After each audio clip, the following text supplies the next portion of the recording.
wife, pushed to the absolute edge, destroyed her own husband in the most calculated, devastating revenge plot ever caught on camera. But here's the twist nobody saw coming. The internet is now completely divided, arguing over who the real villain actually is.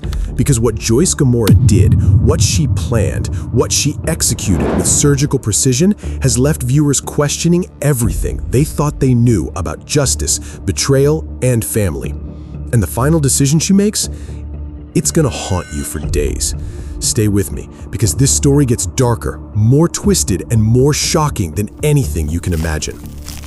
The Polygamist, a show that started as a family drama, but has evolved into something far more sinister, far more complex, and far more disturbing than anyone anticipated.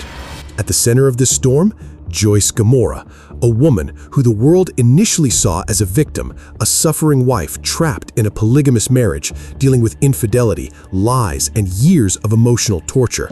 But what she does next, what she orchestrates from the shadows, it's not just revenge, it's complete and total annihilation. And the shocking part? Her husband, once powerful, once in control, is now left vulnerable, suffering, stressed beyond recognition, paying for every single betrayal, every lie, every dark secret he thought was buried forever. But that's not even the most disturbing part. Wait till you see what happens with their son. The fear that grips Joyce, the impossible choice she's forced to make, and the decision that leaves the entire Gomora family hanging by a thread. This is a story about power, manipulation, revenge, and the terrifying question of whether fighting monsters makes you become one yourself. To understand just how devastating Joyce's revenge becomes, we need to first understand the foundation of toxicity that the Gomora family was built on. The Polygamist doesn't hold back. From episode 1, we're introduced to a family structure that appears traditional on the surface, but is rotting from the inside out. The patriarch, Thabo Gomora, presents himself as a respected family man, a provider, someone who honors cultural traditions through his polygamous lifestyle. But beneath that carefully constructed image, lies, infidelity, manipulation, and a pattern of emotional abuse that has scarred every single person in his household. Joyce Gomora, his first wife, has endured decades of this. Decades of watching her husband bring other women into their home, justify it with tradition, while simultaneously conducting secret affairs that had nothing to do with culture and everything to do with ego and control. The series brilliantly shows us through flashbacks, through subtle moments of dialogue, through the haunted look in Joyce's eyes, just how much she is sacrificed, how much she is swallowed, how much pain she is internalized for the sake of the family, for the sake of her children, for the sake of keeping up appearances. But every person has a breaking point, and Joyce, she reaches hers in a way that nobody, absolutely nobody sees coming. But before we get to that, we need to talk about the dark secrets that start surfacing. Because Thabo's infidelity, that's just the beginning. Episode 4 is where the Polygamist shifts from family drama to psychological thriller. Joyce, while going through financial documents, discovers discrepancies, money missing, accounts she didn't know existed, transactions that make no sense. At first, she thinks it's simple financial infidelity, maybe another woman, another household she doesn't know about. But as she digs deeper, as she starts pulling threads, the truth that unravels is far more sinister. Thabo has been involved in business dealings that cross ethical lines, that involve exploitation, that have hurt people outside their family. There are debts, threats, dangerous people circling their lives. And Joyce realizes everything she thought was secure, everything she sacrificed for, is built on a foundation of lies and corruption. The series doesn't spoon-feed us these revelations.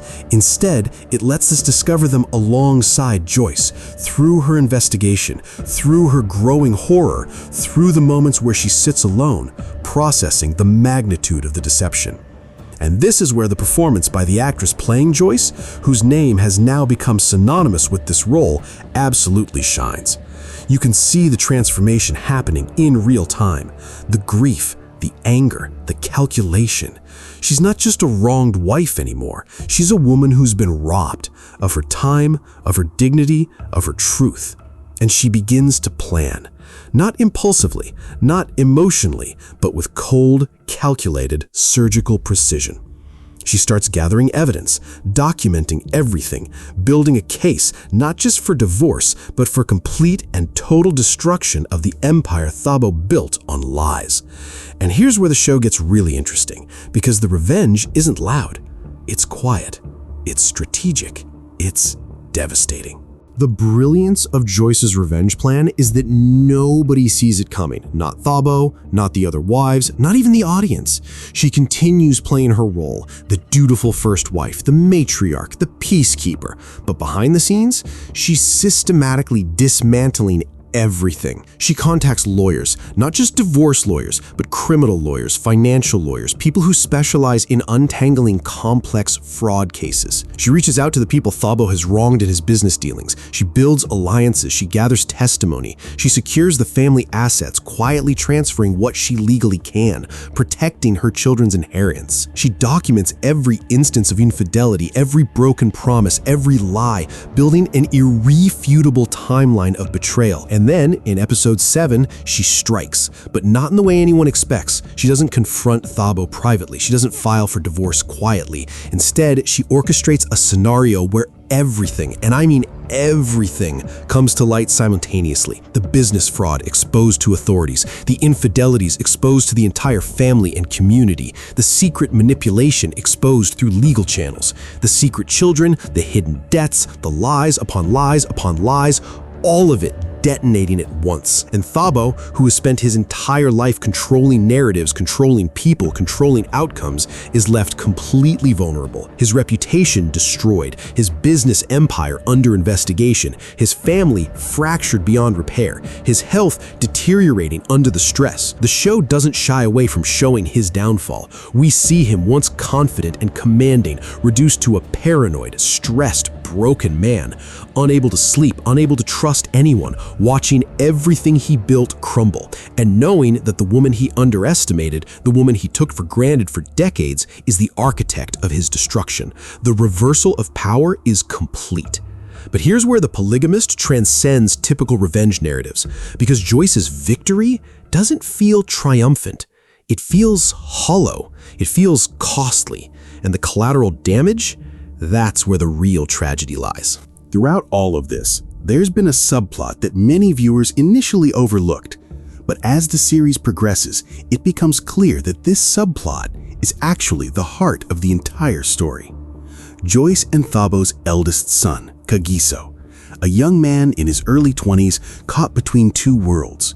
He's watched his father his entire life, absorbed the lessons, both spoken and unspoken, about manhood, about power, about how to treat women. And Joyce, as she's executing her revenge, starts noticing patterns. The way Kagiso talks to his girlfriend, the way he dismisses her concerns, the way he justifies behaviors that mirror his father's. And she's gripped by a fear so primal, so terrifying, that it threatens to undo her completely. What if her son, her beloved son, is becoming exactly like his father? What if the cycle of trauma, of toxicity, of abuse is already being passed down? The series handles this with incredible nuance. Kagiso isn't a villain. He's a product of his environment, confused, defensive, not fully aware of the patterns he's replicating. But Joyce sees it, and she knows that destroying Thabo, while necessary, isn't enough. She has to save her son. She has to break the cycle. But how do you do that when the damage might already be done, when the influence has been absorbed over decades, when challenging it means potentially losing her son just as she's lost her husband? This internal conflict, this impossible situation, is what elevates The Polygamist from a revenge thriller to a profound meditation on family, trauma, and the difficult, sometimes brutal choices required to truly protect the people you love. And the decision Joyce makes, it's the most controversial moment in the entire series. As the sole custodian of what remains of the Gomora family legacy, Joyce is faced with an impossible choice. She has the power now, the legal authority, the financial control, the moral high ground. But with that power comes a responsibility that weighs on her like nothing she's experienced before. She can see two paths forward: Path 1. Maintain her revenge. Keep Thabo completely destroyed. Ensure he never recovers. Protect herself and her daughters at all costs, but potentially lose her son, who might see this as a betrayal, who might side with his father, who might walk away and continue the cycle of toxicity in his own life. Path 2. Show mercy. Allow Thabo some dignity in his downfall. Create space for redemption, for healing, for the possibility that her son might witness a different kind of masculinity, one that acknowledges fault, that seeks repair harm, that breaks the cycle. But this second path requires her to give up some of her power, to risk being hurt again, to trust that change is even possible. The series doesn't tell us what to think. Instead, it shows us Joyce processing this decision over several episodes. We see her talking to therapists, to spiritual advisors, to her daughters, to friends. We see her wrestling with competing values, justice versus mercy, protection versus connection, punishment versus healing. And in episode 12, she makes her choice. She decides to offer Thabo a conditional path to limited redemption, not full forgiveness, not restored relationship, but an opportunity to acknowledge his wrongs, to make amends where possible, to model accountability for their son. In exchange, she maintains control of the family assets, but allows him enough dignity to survive, to rebuild on a smaller scale, to have supervised contact with the children who choose it. It's not a fairy tale ending. It's messy, complicated, unsatisfying to some viewers, because Thabo doesn't fully transform. He's still defensive, still self-pitying, still making excuses.